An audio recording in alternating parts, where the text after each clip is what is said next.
আসন্ন ত্রয়োদশ জাতীয় সংসদ নির্বাচনকে ঘিরে মাদারীপুরের ৩টি সংসদীয় আসনে নির্বাচনী আমেজ এখন তুঙ্গে। জেলা রিটার্নিং কর্মকর্তার কার্যালয় সূত্রে জানা গেছে, এই ৩টি আসনে মোট ২৭ জন প্রার্থী তাদের মনোনয়নপত্র দাখিল করেছেন। এর মধ্যে মাদারীপুর ১ আসনে সবচেয়ে বেশি মোট ১১ জন প্রার্থী মনোনয়নপত্র জমা দিয়েছেন। এই আসনে লড়ছেন বিএনপি মনোনীত নাদিরা আক্তার, জামায়াতে ইসলামীর মোহাম্মদ সরোয়ার হোসেন, ইসলামী আন্দোলন বাংলাদেশের মাওলানা আকরাম হোসেন এবং গণ অধিকার পরিষদের মনির হোসেন রাজীব মোল্লা।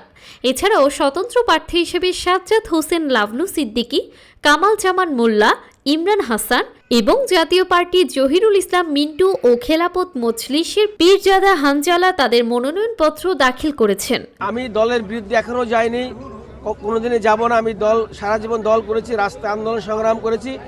দল আমাকে নমিনেশন দিয়েছেন, দল আবার যে কোনো কারণে প্রত্যাখ্যান উঠিয়ে নিয়েছেন। দল যে সামনে দিবেন না, সেটা সামনে দেওয়ার সুযোগ আছে। আপনারা জানেন ২০ তারিখে পর্যন্ত সময় আছে। আমি দেখি আবার আমার জমা দেওয়ার জন্য আমাকে স্বতন্ত্র জমা দিতে হবে। দল চাইলে যে কোনো সময় আমাকে আবার ফেরত দিতে পারেন। মাদারীপুর ২ আসনে মনোনয়নপত্র জমা দিয়েছেন মোট ১০ জন প্রার্থী। তাদের মধ্যে উল্লেখযোগ্য হলেন বিএনপি প্রার্থী জাহানদার আলী জাহান, জাতীয় পার্টির মোহিত হাওলাদার, জামায়াতে ইসলামীর মাওলানা আব্দুস সোবাহান। এছাড়া স্বতন্ত্র প্রার্থী হিসেবে মিল্টন বৈদ্য ও শহীদুল ইসলামও প্রতিদ্বন্দ্বিতা করেছেন। আজকে আমার দেশে বর্তমান অবস্থার মধ্যে আমরা এই নির্বাচনে অংশগ্রহণ করতে যাচ্ছি। আমরা ২১টা ইউনিয়ন ঐক্যবদ্ধ করেছি, ওয়ার্ড পর্যায়ে করেছি, ২টা পৌরসভা পর্যন্ত করেছি। স্বতঃস্ফূর্তভাবে মানুষ এসেছে, মানুষ ভোট দেওয়ার আগ্রহ প্রকাশ করেছে। আজকে আমরা ধন্যবাদ জানাই আমাদের ভারপ্রাপ্ত চেয়ারম্যান তারেক রহমান সাহেবকে। আমরা ধন্যবাদ জানাই আমাদের নেত্রী বেগম খালেদা জিয়া এবং তার সুস্থতা কামনা করছে।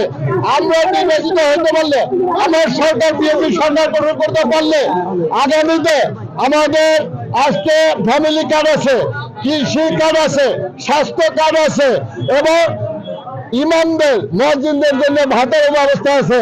আমরা এই রাজের মাদারীপুর উন্নত করার জন্য নতুন একটা মাদারীপুর আমরা করব।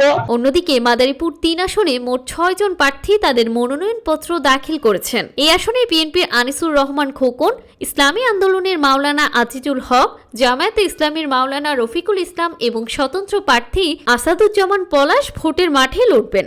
মনোনয়নপত্র দাখিলের পর প্রার্থীরা সুষ্ঠু নির্বাচন ও জয়ের ব্যাপারে তাদের প্রত্যাশার কথা জানান। একাধিক প্রার্থী থাকুক আর লক্ষ লক্ষ ভোটার কেন্দ্রে যাক, তাদের সিদ্ধান্ত তারা দিবে, যাকে ভালো লাগে তাকে দিবে। যে নির্বাচিত হবে সবাই হাসি মুখে সেটা মেনে নিবে। আমরা এরকম একটি নির্বাচনে প্রত্যাশা করেছিলাম। আমরা ভোটারদের দ্বারে দ্বারে ঘুরে বেড়াবো, ভোটারদের ভালোবাসা অর্জন করার চেষ্টা করব, ভোটারদের কাছে আমরা দোয়া চাবো। ভোটাররা যেটা সিদ্ধান্ত নেয় সেটাই আমরা মাথা পেতে নিই। আমাদের দেশনেত্রী বেগম খালেদা জিয়া অসুস্থ, আপনাদের মাধ্যমে দেশবাসীর কাছে আমরা দোয়া চাই। জনাব তারেক রহমান বাংলাদেশে আসছেন, তিনি যেন বাংলাদেশের নির্যাতিত মানুষের প্রতিনিধি হয়ে আগামী বাংলাদেশকে এগিয়ে নিয়ে যেতে পারে, সেই জন্য সারা বাংলাদেশের মানুষের সহযোগিতা চাই। আপনাদের সকলকে ধন্যবাদ।